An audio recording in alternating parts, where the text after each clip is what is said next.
یہ 22 کروڑ عوام کا ملک ہے، 22 کروڑ عوام کا ملک ہے، 22 کروڑ عوام کا ملک ہے،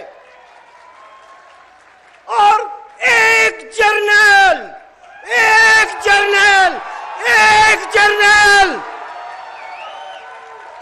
ایک جرنیل ایک جرنیل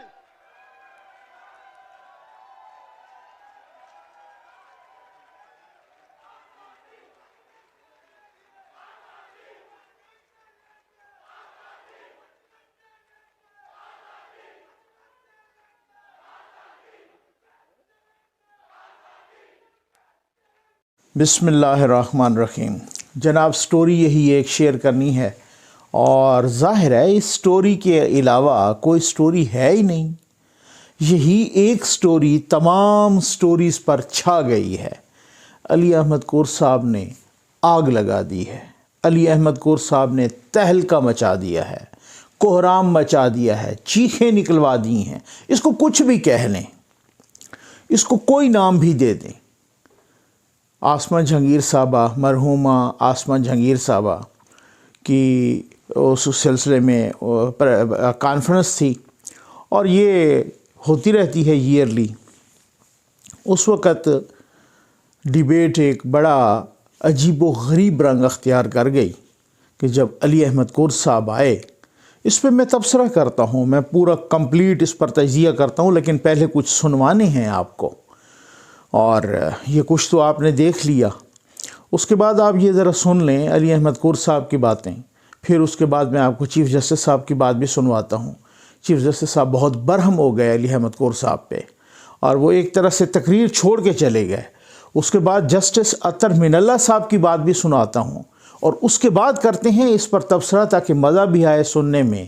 پہلے ذرا بات اطمینان سے جو ہے نا، یہ علی احمد کور صاحب نے کیا فرمایا، یہ ذرا آپ خود سن لیں، پھر اس سے آنورڈ پھر بات کرتے ہیں۔ کے اوپر ایک جنرل 22 کروڑ عوام کے اوپر حاوی ہے، بھاری ہے۔ یا تو اس جنرل کو نیچے آنا پڑے گا یا لوگوں کو اوپر جانا پڑے گا، تو ہی صورت ہے۔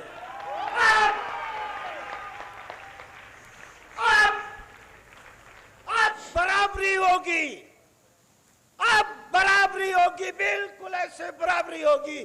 جنرل اور پاکستان کے ایک شہری میں کوئی فرق نہیں ہوگا۔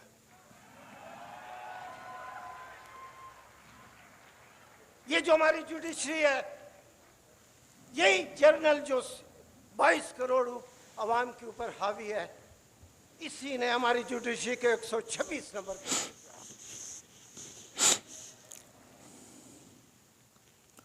یہ جناب آپ نے خود سن لیا وہ کیا فرما رہے ہیں علی احمد کور صاحب۔ ایک اور بھی ان کا ایک کلپ سن لیجئے، تاکہ پھر اس کے بعد میں چیف جسٹس جناب گلزار احمد صاحب کی بات آپ کو سنواؤں، اور اس کے بعد اطہر من اللہ صاحب کے بھی، اور بیچ میں اس پر ایک تبصرہ بھی کرنا ہے، اچھا خاصا ڈیٹیلڈ تبصرہ کرنا ہے اس پر۔ یہ آپ ذرا سن لیں علی احمد کور صاحب نے اور کیا کہا ہے۔ Thank you very much. تو جنرل کو نیچے آنا پڑے گا، بالکل اب کلیئر کٹ بات ہے۔ اب وقت آ گیا ہے کہ آنکھوں میں آنکھیں ڈال کر بات کریں گے، اور خام ضروری ہے کہ ان لوگوں کی آنکھوں میں آنکھیں ڈال کے بات کریں گے جو ہمیں 70 سال سے اپنی آنکھیں دکھا۔ تو یہ جناب آپ نے سن لیا وہ کیا کہہ رہے ہیں، ان کا اشارہ کس طرف تھا۔ اچھا، جب انہوں نے کہا وہ ایک جرنیل، تو اس وقت آگے نعرے لگے، اور نعروں کے ساتھ ساتھ یہ بھی نعرہ لگا کہ ہم فیض سے لیں گے آزادی۔ یہ آپ نے سنا، آپ نے نوٹ کیا ہوگا۔ اور ہم فیض سے لیں گے آزادی، جنرل فیض حمید صاحب کے خلاف بھی نعرے لگے۔ مجھے نہیں پتہ کہ اس کی تشریح کس طرح سے کی جائے کہ علی احمد کور صاحب کا اشارہ، انہوں نے ویسے تو جنیرک، میں علی احمد کور صاحب کو بہت اچھے سے جانتا ہوں، ان سے اس وقت سے شناسائی ہے کہ جس وقت وہ افتخار محمد چودھری صاحب کے وہ جو ان کی بحالی کے وقت یہ ایک بہت بڑی تحریک چلی تھی، اور اس وقت بھی علی احمد کور صاحب بہت ہی اس تحریک کے روئے رواں تھے اس وقت سے، اور اس سے آنورڈ پھر بعد میں میڈیا کے حوالے سے بھی ان سے مختلف ملاقاتیں ہوتی رہتی ہیں۔ تو خیر، کور صاحب کا ایک اپنا نظریہ ہے، وہ سویلین سپریمیسی، ڈیموکریسی، وہ انڈیپینڈنس آف جوڈیشری پر، عدلیہ کی آزادی پر یقین رکھتے ہیں، وہ سویلین سپریمیسی پر اور سول بالادستی پر، جمہوریت پر، یہ اس طرح کے وہ بہت ہی کھرے اور سچے انسان ہیں، اور کھرا اور سچا انسان آج کل آپ کو پتہ ہے بہت چبھتا ہے۔ تو خیر، ان کا اشارہ کس طرف تھا؟ وہ ایک جرنیل سے ایک جنیرک بات کر رہے تھے، یا بات تو وہ جنیرک کر رہے تھے لیکن بھڑاس کسی ایک جرنیل پہ نکال رہے تھے، اور وہ جرنیل تھے جنرل فیض حمید صاحب، کیونکہ اس کانفرنس میں جسٹس قاضی فائز عیسیٰ صاحب بھی بیٹھے تھے، اور جسٹس قاضی فائز عیسیٰ صاحب سے کے متعلق کیا یا ان کے بارے میں یا ان کے خلاف کس طرح کی کمپین اور کن پر وہ الزام ہے کہ وہ کمپین کس نے چلوائی، اور وہ سارا کچھ وہ جو کیس بنا ان پہ، اور جس طریقے سے ان کو سپریم کورٹ نے کلین چٹ دیا، اور کلین چٹ بھی دینے کے پیچھے بہت سارے پتہ ہے لوگوں کو کہ وکلا کا ایک بہت بڑا پریشر کا ہاتھ تھا، اور اس حوالے سے بھی اگر وہ نہ ہوتا تو انصاف نہ ملتا ان کو، ایک مبینہ طور پہ اس طرح کا کانسیپٹ ہے۔ خیر، پرسیپشن۔ اچھا، اب اس میں جو ہے نا علی احمد کور صاحب نے بہت ہی دبنگ قسم کی تقریر کی ہے۔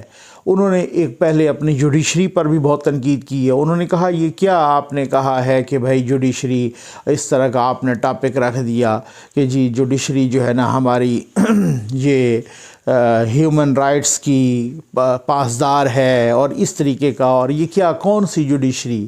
اور پھر جوڈیشری انہوں نے کہا کہ ہماری وہ جوڈیشری جو 130 ممالک میں، دنیا کے 130 ممالک میں 126ویں نمبر پر ہے، اور پھر ساتھ یہ بھی کہا کہ جناب کہ بھائی مجھے کسی نے غالباً وائس آف امریکہ سے کسی نے فون کیا کہ ہم آپ کا انٹرویو لینا چاہتے ہیں۔ میں نے کہا بھائی کس سلسلے میں؟ تو انہوں نے کہا کہ اس سلسلے میں کہ 126ویں نمبر پر ہے آپ کی جوڈیشری۔ تو انہوں نے کہا کہ ہنستے ہنستے کہ کیا آپ کو یہ خوشی نہیں ہے بطور پاکستانی کہ آپ جو ہے نا ہماری جوڈیشری بالکل نیچے سے چوتھے نمبر پر ہے، یعنی کہ نیچے سے جو ہے نا 4 نمبر ہم سے بھی نیچے ہیں۔ تو پھر انہوں نے کافی، اور پھر ساتھ یہ بھی کہا کہ کس طریقے سے جو ہے نا وہی اسی ایک جرنیل نے اس کو 126ویں نمبر پہ پہنچایا۔ اچھا، اس دوران بیٹھے ہوئے ہم نے دیکھا کہ چیف جسٹس جناب جسٹس گلزار احمد صاحب کافی برہم تو ہوئے، یہ تو میں آپ کو سنواتا ہوں یہاں پر، لیکن وہ بیٹھے بیٹھے بھی بہت بے چینی محسوس کر رہے تھے۔ علی احمد کور صاحب کی تقریر کے دوران نعرے لگے اور بار بار لگے، اور تالیاں اور داد اور یہ سب کچھ۔ اچھا، علی احمد کور صاحب کی تقریر کے دوران 2 مرتبہ، ایک تو اس ایڈمنسٹریشن کو آنا پڑا جو آسمہ جہانگیر صاحبہ کی وہ جو کانفرنس کی ایڈمنسٹریشن تھی، اور ایک دفعہ جناب احسن بھون صاحب کو بھی آنا پڑا۔ وہ بھی بہت ہی یوں سمجھ لیں کہ ظاہر ہے ایک بڑی ایک ایمبیرسمنٹ کہہ لیں آپ یا بے چینی کہہ لیں، وہ محسوس کر رہے تھے، اور بے چینی جو ہے نا چیف جسٹس صاحب کے چہرے پر بھی عیاں تھی مسلسل علی احمد کور صاحب کی تقریر کے دوران۔ پتہ نہیں وہ کس طریقے سے میں سمجھتا ہوں کہ برداشت کر رہے تھے۔ تو جب وہ اٹھے اور جب انہوں نے، یہ میں آپ کو ایک چھوٹا سا کلپ ان کا بھی سناتا ہوں، اور جب وہ آئے تو پھر اس کے بعد انہوں نے اچھی خاصی بھڑاس نکالی اور بہت غصے میں تھے وہ، اور یہ آپ ذرا سن لیں، پھر اس کے بعد میں بتاتا ہوں کہ اس کے بعد اور بھی جسٹس اطہر من اللہ صاحب کی بات کرتے ہیں۔ آج تک کسی کی ہمت نہیں ہو ہمیں روکنے کی۔ ہماری عدالت جو فیصلہ کرنا چاہتی ہے فری ہے کرنے کے لیے، اور کرتی ہے،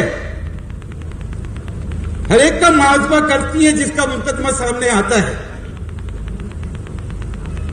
بتا دیں کس کی ڈکٹیشن کے اوپر کون سا فیصلہ ہوا آج تک؟ ایسا نہیں ہے۔ غلط فہمیاں پیدا نہیں کریں لوگوں کے اندر۔ میں اپنے ادارے کے بارے میں بات کرتا ہوں، لوگوں کو غلط باتیں نہیں بتائیں، انتشار نہیں پھیلائیں۔ یہ جناب آپ نے سن لیا چیف جسٹس صاحب کو کہ چیف جسٹس صاحب نے کہا ہے ہم پہ کوئی دباؤ نہیں ہے، ہم بالکل دباؤ کے تحت نہیں کر رہے، ہم اپنے فری فیصلے کر رہے ہیں، اپنے آزادانہ طریقے سے کر رہے ہیں وغیرہ. ٹھیک ہے. اچھا، اب بات یہ ہے کہ سر اس میں مسئلہ یہ ہوتا ہے کہ عطر من اللہ صاحب نے بھی کی ہے بات، اور عطر من اللہ صاحب نے یہ کہا ہے چیف جسٹس اسلام آباد ہائی کورٹ نے، اور انہوں نے بڑا ایک اس طرح کا میسج دیا، اور انہوں نے کہا کہ جناب بات یہ ہے کہ میں تو جب مجھے انہوں نے انگریزی میں تقریر کی، میں وہ سنواتا ہوں کلپ، کہ یہ جو ٹاپک مجھے بتایا گیا کہ ہیومن رائٹس اور اس طرح کا، تو پھر اس کے بعد جو ہے نا مجھے جب بتایا گیا تو اس پہ میں نے کافی پریپریشن کی تھی، لیکن وہ کہتے ہیں کہ جب علی احمد کرد صاحب کی تقریر میں نے سنی، اور علی احمد کرد صاحب کا انہوں نے باقاعدہ شکریہ بھی ادا کیا، اور ساتھ یہ بھی کہا کہ جناب کہ علی احمد کرد صاحب کو میں یہ بھی بتا دینا چاہتا ہوں کہ جو جج انڈیپینڈنٹ ہوتا ہے، آزاد ہوتا ہے جو جج، تو اس کے پاس کوئی جواز نہیں ہوتا کہ وہ اپنے اوپر پریشر کا اظہار کرے یا وہ بتائے کہ مجھ پر پریشر ہے. تو بات بڑی ٹھیک ہے، اور انہوں نے کہا کہ میں اس لیے شکریہ ادا کرتا ہوں علی احمد کرد صاحب کا کہ انہوں نے ہمیں آگاہ کیا، اور میں سمجھتا ہوں یہ بڑی پازیٹیو اپروچ ہے. انہوں نے ہمیں آگاہ کیا کہ جوڈیشری کے بارے میں، یعنی بینچ کے بارے میں، بار کے اور لوگوں کے کس طرح کے تاثرات ہیں، عوام کے کیا تاثرات ہیں جوڈیشری کے بارے میں، انہوں نے ہمیں اس چیز سے آگاہ کیا، اور میں شکریہ ادا کرتا ہوں. یہ ذرا میں تبصرہ تو میں ضرور کرتا ہوں اس پر، یہ ذرا آپ جسٹس عطر من اللہ صاحب کی بات سن لیں، پھر اس کے بعد اس پہ کھل کے تبصرہ کرتے ہیں. It appeared to be a very academic topic, but after hearing Mr. Ali Ahmed Kurd, first of all, I'm grateful to him. It is very important. It is very important for us to know what the bar and what the people think about us. Ladies and gentlemen, let me assure Mr. Ali Ahmed Kurd that no judge who is independent can ever make an excuse that he can be pressurized or influenced. Any such تو excuse جناب یہ ہے وہ justice عطر من اللہ صاحب نے جس طریقے سے اس کو پازیٹیو لیا، میں سمجھتا ہوں یہ بہت ہی اچھی اپروچ ہے. اب اس کے بعد دو چیزیں ہیں، یا تو جیسے ایک شروع ہو گئے نا آہستہ آہستہ، علی احمد کرد صاحب پہ تنقید شروع ہو جائے، ان کی ٹرولنگ شروع ہو جائے، ان کو غدار قرار دیا جائے، ان کو خدا نخواستہ کوئی اور نقصان پہنچایا جائے، یا اس کی دوسری صورت یہ ہے کہ ان کو جو ہے نا اس کا بڑا پازیٹیو لیا جائے. ادارے جو بھی ادارے ہیں ریسپانسبل اور ریسپیکٹیبل، وہ جناب اس کو بڑا غور و خوض کریں، وہ گریبان میں جھانکیں، وہ جناب اس چیز کے بارے میں کہ کیا تاثر بن رہا ہے عوام میں. دیکھیں وہاں پہ علی احمد کرد صاحب کی تقریر چھا گئی ہے. علی احمد کرد صاحب کی تقریر کو وہاں حال کے اندر بھی داد ملی ہے، وہاں حال کے اندر بھی پذیرائی ملی ہے، بے تحاشا تالیاں بجی ہیں، بے تحاشا داد اور بے تحاشا نعرے لگے ہیں، بار بار منع کرنے کے باوجود تب بھی نعرے لگتے رہے. اور جیسے جیسے تقریر باہر نکلتی گئی اور لوگوں نے وہاں سے ڈیجیٹل میڈیا پہ تقریر اپلوڈ کی، تو یہ اس تقریر نے پورے ملک میں ایک تہلکہ مچا دیا ہے. تو اور صرف تہلکہ اس لیے مچایا ہے، اس تقریر کو بڑی پذیرائی ملی ہے. تو اس کا مطلب یہ ہے کہ عوامی پرسیپشن، جو عمومی پرسیپشن ہے، وہ اس کے بالکل الٹ ہے کہ جو چیف جسٹس صاحب نے فرمایا. مجھے کوئی نہیں، میں انتہائی ادب کے ساتھ کہوں گا اور انتہائی معذرت کے ساتھ کہ اسی وجہ سے کہ جسٹس اپنا چیف جسٹس سابق چیف جسٹس صاحب ثاقب نثار صاحب، المعروف بابا رحمتہ صاحب، وہ بھی جب یہ پاناما والے کیس کے بعد جب پاناما کھیلتے ہوئے اقامہ پر نواز شریف صاحب کو نااہل کر دیا گیا تھا، تو اس وقت جو ہے نا اس وقت یہ ہوا کہ جب بھی وہ تقریر کرتے یا کوئی میڈیا ٹاک کرتے یا کوئی خطاب کرتے، ان کو ویسے ہی بڑا شوق تھا بہت دورے کرنے کا بھی ادھر ادھر، اور خطاب اور میڈیا ٹاک، اور وہ ڈائریکٹ لائیو ٹی وی پہ بھی آ جاتے تھے. تو جب بھی وہ کہتے تو وہ قسمیں کھاتے تھے، باقاعدہ حلف اٹھاتے تھے جناب، بار بار اصرار کرتے تھے. تو بس وہ پھر جو ہے نا اس طریقے سے کہ جی ہم تو انصاف کر رہے ہیں اور ہم پہ کسی قسم کا دباؤ نہیں ہے اور ہم پہ کسی قسم کا کوئی پریشر نہیں ہے، ہم بڑے آزادانہ فیصلے دے رہے ہیں. تو یہی چیز جسٹس صاحب نے بھی کہا ہے. لیکن سر بات یہ ہوتی ہے کہ جیسے جسٹس عطر من اللہ صاحب نے کہا ہے کہ کچھ فیصلے تاریخ کا حصہ ہیں اور موجود ہیں، ان کو ہم تاریخ سے نہیں مٹا سکتے، ٹھیک ہے نا، ان کو وہ ریکارڈ کا حصہ ہیں. کچھ فیصلے ایسے ہیں کہ یہ ایسی چیزیں قسمیں کھانے سے یا حلف اٹھانے سے یا بار بار یہ کہنے سے کہ ہم تو بڑے آزاد ہیں اور ہم پہ کسی قسم کا کوئی پریشر نہیں ہے، تو سر یہ اس سے کام نہیں چلتا، بلکہ یہ عملی کام ہوتا ہے، عملی مظاہرہ کر کے دکھانا پڑتا ہے. جیسے کہا جاتا ہے نا کہ بھائی انصاف صرف ہونا نہیں چاہیے بلکہ ہوتا ہوا نظر بھی آنا چاہیے، ٹھیک ہے نا. تو بات یہ ہے کہ وہ نظر بھی آنا چاہیے. یہی جسٹس نسیم حسن شاہ صاحب نے کیا کہا تھا، ٹھیک ہے نا، کہ ہم پر کس کا پریشر تھا ذوالفقار علی بھٹو صاحب کو پھانسی دینے میں، سزا سنانے میں. اور یہی جسٹس صدیقی صاحب نے کیا کہا ہے کہ کون بینچ بنواتا ہے. میں نے نہیں کہا نا سر، آپ کی اب جوڈیشری کے اندر سے یہ آوازیں آ رہی ہیں نا. یہی رانا شمیم صاحب جو کہ گلگت بلتستان کے چیف جج ہیں، ان کا ایفیڈیوٹ کیا کہہ رہا ہے. یہی ارشد ملک صاحب نے کیا کہا ہے کہ مجھے کس نے پریشرائز کیا ہے. یہی سر بات یہ ہے کہ ابھی خود جو ہے نا آپ یہ دیکھ لیں کہ اس میں جسٹس وقار سیٹھ صاحب نے کیا کہا تھا کہ جی میرے ساتھ انصاف نہیں ہوا، اور ان کو انصاف ملا ہی نہیں، اور ان کو مرتے دم تک انصاف نہیں ملا، ان کا کیس ہی نہیں لگا.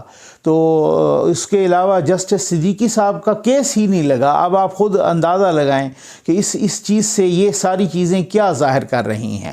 کیا جسٹس قاضی فائزہ صاحب کو جس طریقے سے انصاف ملا ہے وہ ساری دنیا کو پتہ ہے اور پورے ملک کو پتہ ہے، بچے کو پتہ ہے. تو سر بات یہ ہے کہ یہ ساری چیزیں اس چیز کا تقاضا کر رہی ہیں کہ آپ جب عملی ثبوت دیں. جب ہم کیسے کہہ سکتے ہیں کہ ایک جو چیف جسٹس ہے جو اس طریقے کا، مطلب وہ پشاور ہائی کورٹ کا چیف جسٹس، اور ان کا انتقال ہو گیا، اور ان سے زیادہ امپارٹنٹ جو ہے نا پٹیشن کن کی ہوگی کہ جی میرے ساتھ ان کے مطابق وہ سمجھ رہے تھے کہ ناانصافی ہوئی ہے اور مجھے انصاف مہیا کیا جائے. اب آپ خود بتائیں کہ یہی آپ کے حامد خان صاحب کہ جو خود یہ کہہ رہے ہیں کہ کیا کہا تھا انہوں نے کانفرنس میں کہ چیف جسٹس جو ہیں وہ اسٹیبلشمنٹ کا مورحہ ہیں. تو اب آپ اندازہ کیجئے کہ وہ کیا کہہ رہے تھے. تو وہ بات یہ ہے کہ یہ ساری انتہائی ادب کے ساتھ یہ ہے کہ اداروں کو بھی، جو بھی ادارے، چاہے وہ جوڈیشری کا ادارہ ہے، چاہے وہ کنٹرول ٹاور ہے، چاہے وہ پارلیمنٹ ہے، چاہے وہ ہر کسی کو بہت مل بیٹھ کے یہ سوچنا چاہیے، غور و خوض کرنی چاہیے کہ اس کا جو عمومی پرسیپشن بن رہا ہے، کل کو ہم یہ کہتے ہیں جناب فلاں نے فائدہ اٹھا لیا، وہ جی فلاں دشمن نے، اور یہ دشمن کے ہاتھوں کھیل گیا، اور وہ فلاں جو ہے نا مطلب اس طریقے سے. تو ہمیں سب کو مل کے ایک ایسا میکنزم بنانا چاہیے، اور اداروں کے اندر خود احتسابی کا عمل شروع ہونا چاہیے، اور اداروں کے اندر اپنے گریبان میں جھانکنے کا عمل شروع ہونا چاہیے. یہ ایک صرف علی احمد کرد صاحب کی بات نہیں ہے، یہ جناب آپ کو میں بتاؤں کہ یہ اس طرح کی آواز بڑھتی جا رہی ہے. اگر کوئی سن لے تو وہ بہت ہی بہتر ہے، ٹھیک ہو گیا نا. اور اگر کوئی نہ سنے، ہم نے سیکھا کبھی بھی نہیں ہے، تو پھر اس کے آپ کو معلوم ہے کہ ہم نے پہلے بھی بھگتا، خدا نخواستہ ہم کہیں اور پھر بھگتیں. تو بات یہ ہے کہ یہ جو ساری چیزیں ہیں یہ علی احمد کرد نے صرف نہیں کہیں، بلکہ بہت سارے لوگ وہاں پر جو بے چین ہو رہے تھے وہ بھی یہی کہہ رہے تھے. اصل میں ان کو پتہ ہے کہ بات تو سچ ہے مگر بات ہے رسوائی کی. تو اب دیکھتے ہیں کہ کیا کیا جاتا ہے.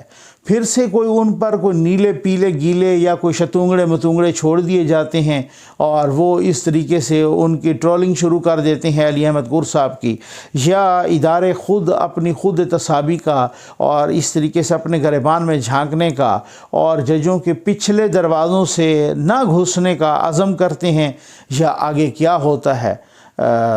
اسی طرح سے اگر ہم تاریخ سے سبق سیکھیں گے تو انشاءاللہ ہمارا ملک ترقی کرے گا اور عظیم ملک بنے گا، اگر نہیں سیکھیں گے تو پھر ہمیں تاریخ سبق پڑھا دے گی۔ تو امید ہے آپ کو ویڈیو پسند آئی ہوگی۔ آپ کا بہت بہت شکریہ۔